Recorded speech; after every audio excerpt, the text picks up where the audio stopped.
दोस्तों, मम्मी मेरा बोले मेरे यूट्यूब आप लोगों का स्वागत है। चलिए नाच गीत डाल रही हूँ, आप लोग को पसंद आओ तो कमेंट में ज़रूर बताना कि गाना कैसा है। चलिए ठीक है, सुना रही हूँ। आई गई लया दिया बुताई गई दिया ना मुसबेला नवा लई गना मुसबेला नवा लई गना मुसबेला नवा लई गना। आई गई लया दिया बुताई गई दिया ना मुसबेला नवा लई गना मुसबेला नवा लई गना।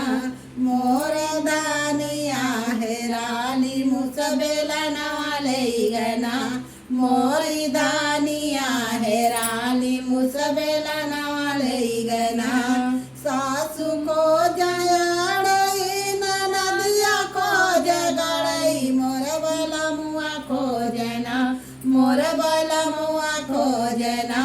ओई उखिया हरिया मोर बला मुआ को जना ओही उखिया हरिया मोर बला मुआ को जना। सास को जयाड़ई ननद को जगड़ई मोर बला मुआ को जना मोर बला मुआ को जना।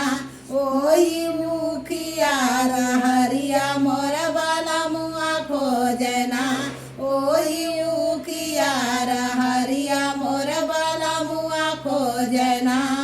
आई गई दिया बुताई गई दिया ना मोर मुसबेला नवा लई गना मुसबेला नवा लई गना। आई गई दिया बुताई गई दिया ना मुसबेला नवा लई गना मुसबेला नवा लई गना।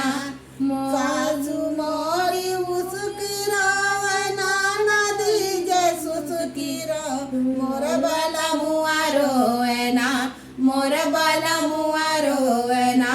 जान गौआ जहरवा मोर बला मुआरो ना जान गौआ जहरवा मोर बला मुआरो ना। सासुरो उसकी ननदरो सुसुकी मोर बला मुआरो ना मोर बला मुआरो ना। जान गौआ जहरवा मोर बला मुआरो ना जान गौआ जहरवा मोर बला मुआरो ना। आई गई लया दिया बुताई गई दिया ना मुसबेला नवा लई गना मुसबेला नवा लई गना। आई गई